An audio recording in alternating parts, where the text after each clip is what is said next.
Wealth redistribution. Yes, wealth redistribution. Libertarians are supposed to be about free will, non-government intervention, but this Bleeding Heart Libertarian policy is aimed at tackling the poverty of people who cannot work and the poverty of those who are working but their wages are too low to live on. Is this still libertarian? How can this be libertarian? So when I think about policy, and when I think about what I want to change about the world, you can think in two ways, and I try and think always in two ways. I think about ideal, what would the perfect world look like, and I think about the margin, what would, given the kind of world we live in, and given the sort of policies we have, what improvements can we make? So I don't have a strong, I'm not strongly convinced that we need a basic income or a negative income tax, or that we don't need one in the perfect world. It may be that if we have completely free markets in every other respect, there would be so much money going around that we just wouldn't need that stuff. But given where we are now, we have so many bad regulations that make people poorer. We have so much redistribution from the poor to the rich, or from the poor to the middle, that changing that, I think, would be a very, very significant step in the right direction. So let me give you an example. The National Health Service, in my opinion, is mostly a subsidy to the middle class, because before the National Health Service, poor people, and in many countries that don't have a National Health Service, they have government provision, at least in terms of payment for the poor, and people who can afford to do so pay for themselves. What the NHS does is mean that nobody pays for themselves. So what in effect you get is people who would otherwise be paying out of their own pocket, getting it from people who would, in both cases, be being paid for. So that's an example. Another type of redistribution to the rich that we have is planning policy. If you own your own house, you are a very lucky person. I don't, and quite possibly a lot of people watching won't. And it's going to be difficult, and more difficult with every kind of passing generation, because it's so difficult to build new houses. And the reason for this, or one major reason for this, is that the government does not want people who own their own houses to lose out. And we know that those people are going to be middle class or rich people.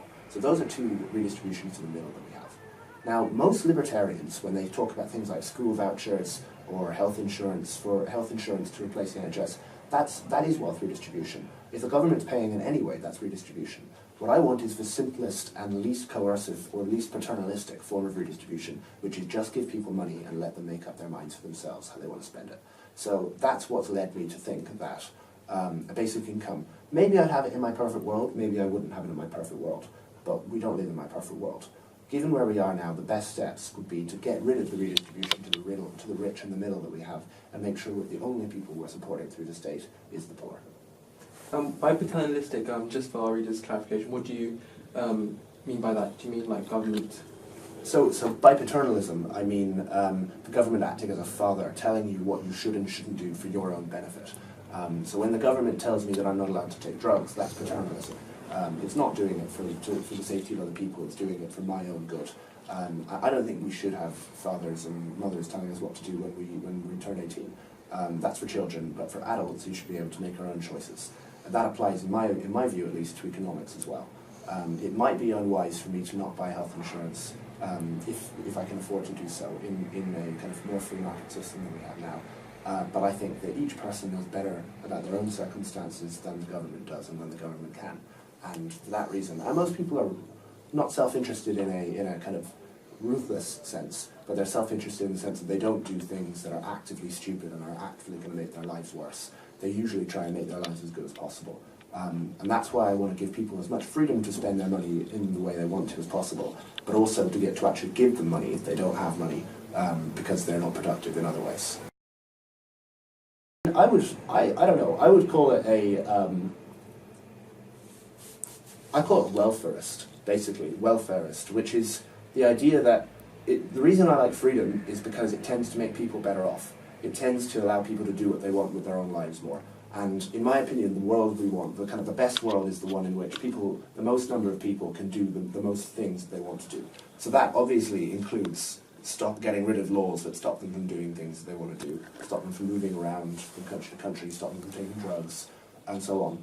But it also, I think, means trying to make people as rich as possible, because not having wealth or not having resources to use is a form of unfreedom. You know, it's a form of not being free. And I think that it's certainly the case that some people For example, disabled people may find it very difficult to earn enough if we only had a free market and we didn't, let's say there weren't charities, or there weren't enough charities. Those people, I think, would find it very difficult to earn enough to live the sort of standard of living that I think everybody should be able to lead. So if we didn't have charities stepping in, I'd want to give them money. The same could go for, in certain economies, for people whose skills aren't marketable in a certain way. You might be really good at,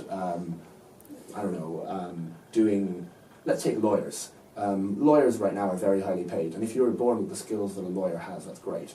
But increasingly, automation will mean that a lot of legal tasks can be done by computers, and lawyers. So all these people with the gifts of lawyers, which are now at the moment very, very high prestige, and they make them very rich.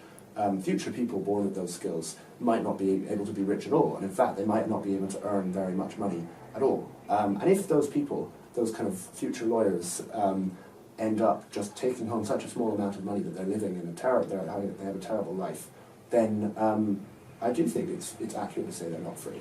And I do think that there is a strong case for just giving them money.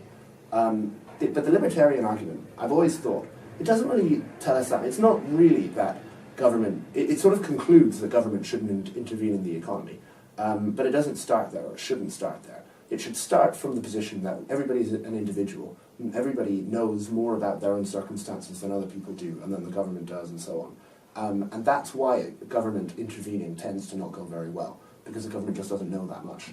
And I don't know how strong that view is as an opposition to redistributing money. I think it's a strong opposition to regulation, but when it comes to actually redistributing money, I don't know how persuasive it is. It certainly isn't to me.